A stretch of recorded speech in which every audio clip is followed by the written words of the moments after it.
I've had the privilege over the years to work with every single grade, kindergarten through doctoral students in a variety of contexts that often include project-based learning. Today's podcast uses slides from my CSTA presentation this summer to talk about a continuum of project-based learning that you can use with Scratch. Know that all of the resources I'll describe are available for free at jaredoleary.com/scratch, as well as in the show notes for this podcast episode. So what is project-based learning? Hopefully by the end of this session, you'll learn that there are many different flavors or variations on a theme of what project-based learning looks like, but here's a quote that summarizes an approach to PBL that resonates with me. Quote, project-based learning is built on the idea that real-life problems capture student interest and provoke critical thinking and develop skills as they engage in and complete complex tasks that typically result in a realistic product, event, or presentation to an audience. End quote. Quote, scholar John W. Thomas describes project-based learning as 1. Central to the curriculum, 2. Organized around driving questions that lead students to encounter central concepts or principles of a discipline, 3. Focus on a constructive investigation that involves inquiry and knowledge building, 4. Student-driven, in that students are responsible for making choices and for designing and managing their work, and 5. Authentic, by posing problems that occur in the real world and that people care about, end quote. Projects can occur along a continuum from what I describe as fixed projects on one end to open projects on the other end. So fixed projects are where everyone creates the exact same project. So on the screen, if you're able to see it, is a bunch of different trees, and they have very similar color palettes. There's a single tree in the center. That tree has a bunch of branches, there's a circle coming out of it, pixelated background, etc., etc. All the projects have the same central idea and the main features to it. There's just some subtle variations between them. Now, on the open end of the continuum, we have a art wall that has a bunch of different paintings and whatnot, and drawings, where everybody is able to create their own unique project. So somebody's created a hot air balloon, or a snake, or a house, or some abstract art, etc. This metaphor can apply to Scratch projects, or any kind of computer science project, to be honest. So for example, a project near the fixed end of the continuum might include criteria to create a game with the player sprite, 3 different enemy sprites, at least 2 different conditional statements, and at least 1 variable that keeps track of a score. Projects with similar criteria are easy to assess and evaluate using rubrics or check sheets throughout or at the conclusion of the projects. On the other end of the project continuum, open-ended projects might be guided by questions such as, can you create a school-appropriate project that helps someone? Is scary, funny, exciting, boring, musical, silly, relaxing, or colorful? That solves a problem you see in the world, reminds you of a special event, story, or place, or that you can give as a gift to someone else, or that you might use in another class. In open-ended projects, there might be very little to no explicit criteria mandated by a teacher or facilitator, as the projects are often proposed by the kids who create them. Such an approach to project-based learning can be difficult to assess, evaluate, or even facilitate. However, the projects are often more meaningful than cookie-cutter projects that do not take individual interest into consideration. Pro tip, note the use of school-appropriate in the prompt. I would highly recommend inserting those 2 words in your project criteria or prompts for any kind of project. If a young coder proposes something that is questionable, you could ask whether other people would consider that project school appropriate. For example, asking if a principal, a younger sibling, or even an older relative, another teacher, etc., would find the project appropriate for class. Now, in the middle end of the continuum is what I refer to as flexible projects that are often created in collaboration between teacher and student, or as a mixture of both fixed criteria and open exploration. So for example, what type of project can you create that includes at least 2 if-then blocks and at least 1 variable? This project is a reframing of the previous game example that includes the concepts of conditionals and variables. However, it leaves it open for the coder to determine how they apply those concepts in their project, which might not be a game. For example, someone could create a choose-your-own-adventure story with the same criteria. As another example, how might you create a game that keeps track of a score? This particular prompt asks coders to create a game that might require a coder to use variables. However, it leaves the rest of the project wide open. It could be a single-player game, multiplayer, a spooky game, a space adventure, etc. Rather than phrasing projects as questions, you could also phrase them as statements or prompts. For example, Storyboard and create a superheroine project that uses several different events blocks. This quick example highlights a practice that you might use when engaging in coding projects with Scratch. When creating storyboards for projects like the Superheroine project, you could use storyboard questions as prompts to get coders to break down their project into manageable chunks. For example, asking about what sprites will appear in a Superheroine project, thinking through the kinds of superpowers or technology the sprites will use, explaining how the Superheroine will save the day, and thinking through different kinds of algorithms to create such actions and potential interactions. As a quick way to assess understanding of a storyboard, you could ask coders to highlight different parts of their storyboard with the color green to indicate that they already know how to do something. Use yellow to highlight sections they might have questions about for you or for a peer. And use red to indicate that they know what they want to do, but they don't know how to do it. So this practice can make it super easy to facilitate and prepare for project-based learning using storyboards. While storyboarding might be helpful for young coders who are working on a project, I'd like to now discuss some frameworks for teachers interested in developing projects. For example, Tobias Campbell and Greco suggest choosing a worthy topic that is not only interesting to students, but has long-lasting value and meets curriculum requirements. Next, they suggest situating learning within real-world context and positioning students as potential participants and contributors to different coding practices. They next encourage creating generative questions, which are driving or essential questions that are open-ended, not easily solved, can generate multiple pathways of learning,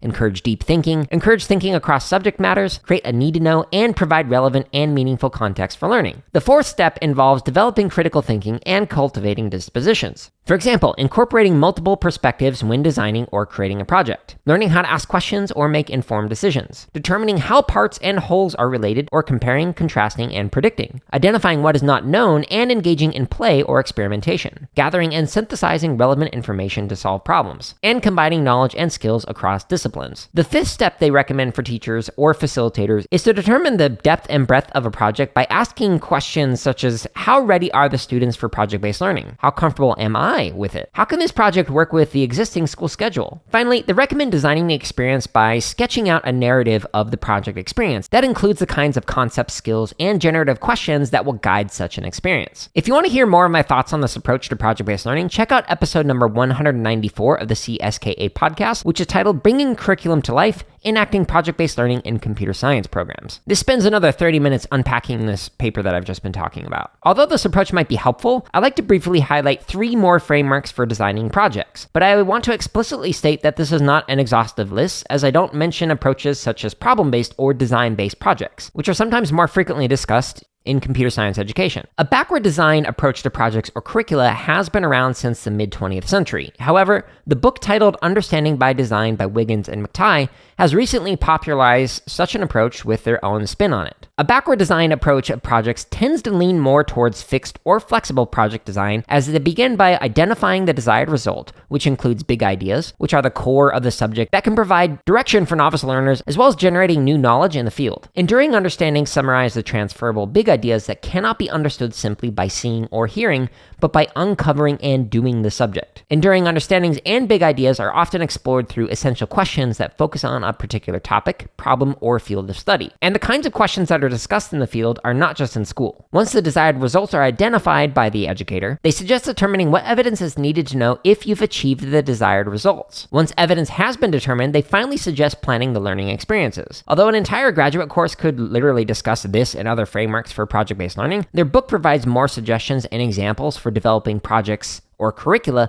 that can be explored if you're interested in doing so using this approach to project-based learning. And I'll include a link to this in the show notes. And if you're interested in how this might apply to curricula or standards, you can actually check out some examples from the National Core Art Standards, which is linked in the slides on this picture and in the show notes. Or you can even look at Ontario's standards, which includes some of the concepts from backward design model. Another approach to project-based learning uses inquiry as a guide for learning. In the book titled Powerful Learning by Linda Darling Hammond and many other authors, they suggest that small group inquiry-based projects can lead to powerful learning. Inquiry-based learning tends to fall in the middle of the project continuum, but can lean more towards fixed or open projects depending on the design and pedagogy used. Now, the authors of this book suggest that you should start with a vision stage, which involves envisioning the kinds of questions and investigations that might get at the overall objectives and competencies. Next, they suggest planning out the inquiry by determining how to hook student interest through a scenario, question, or brainstorming session, planning what kinds of misconceptions might occur, and thinking through potential rubrics that either students or teacher will use through an inquiry. The build stage involves planning out the brainstorming sessions and collaborative teams, gathering resources, and planning on the processes and products that lend themselves to this particular investigation. The showtime stage involves planning out how students will demonstrate or display their understanding after having worked through an inquiry-based project. And the final stage involves planning out the kinds of reflections that will be used as a transition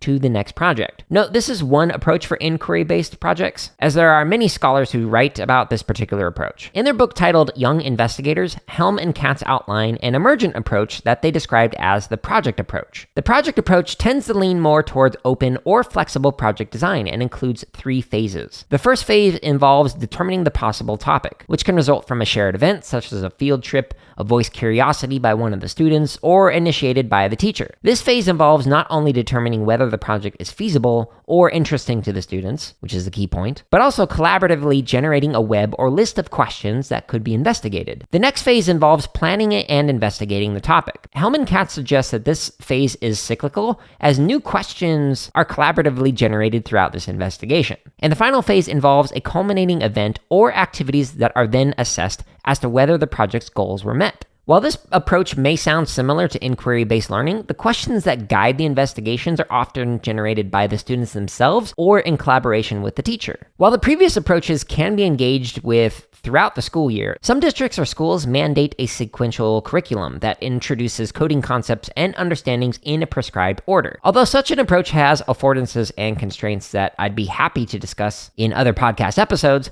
sequential learning can still incorporate projects that encourage application of understanding within a new context. To begin with such an approach, encourage the coders that you work with to begin a base project idea or theme. For example, create a story about a topic of interest. Coders can be asked to layer in new concepts and understandings as they are learning them in your curriculum sequence. So for example, if your classes meet 5 days a week, spend Fridays layering in the concepts and understandings that were learned throughout the rest of the week. Such an approach encourages coders to revisit their project throughout the year and allows them to create more complicated creations or expressions than if they focused on separate projects that highlighted one coding concept and understanding rather than combining them. Now, just to clarify, I don't want to give this false impression that projects need to fall on one end of the continuum to be considered worthwhile to engage in. I also want to note that you can modify many of the projects that I share in the show notes and in these slides to make it so that they are more flexible, more fixed, or more on the open end of the continuum. So don't just consider the projects as is, but also consider what they could potentially be. Now, for the next chunk of time in this podcast, I want to kind of share some resources that I recommend that are relevant to project-based learning with Scratch. And I'll include links in the show notes so that way you can explore these resources on your own. Now, inside of Scratch, there are a bunch of tutorials that I'd recommend starting off with. You just click on them and it shows you a very simple step-by-step guide on how to make like a flying game, or how to make a clicker game, or how to make sprites glide around, etc. But they're pretty short and pretty easy to go through in the majority of a single class period, depending on how fast or slow you are with them. So there are a bunch of tips that I have shared on my website and on my YouTube channel.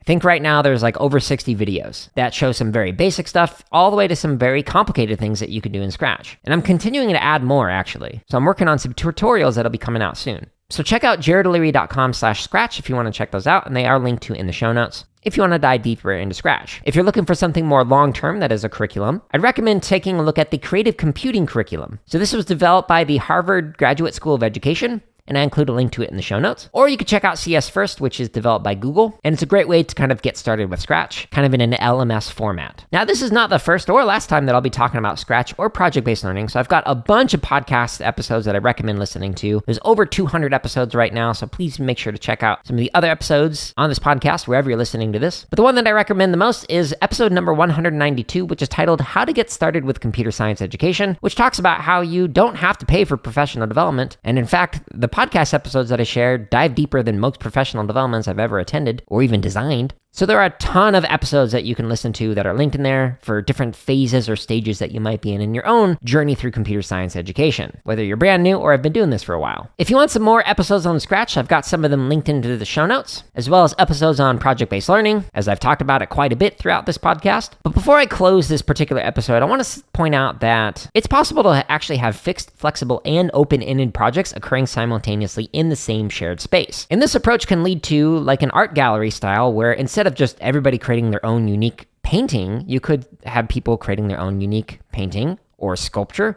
or drawing or textile or even an e-textile, etc. I talk about this more in the previous episode, which is titled Facilitating Multiple Programming Languages in One Space. So make sure you check out that episode if you're curious on how you might be able to encourage students to create a variety of projects using a variety of platforms and languages in the same computer science space. And if you want to dive even deeper into those concepts, make sure you check out the podcast episodes on Rhizomatic learning, which is a philosophy that informs what I was just talking about. If you enjoyed this episode or the 200 plus other episodes that I've already released, please consider sharing it with somebody else or leaving a review. Stay tuned until the next episode. Until then, I hope you're all staying safe and are having a wonderful week.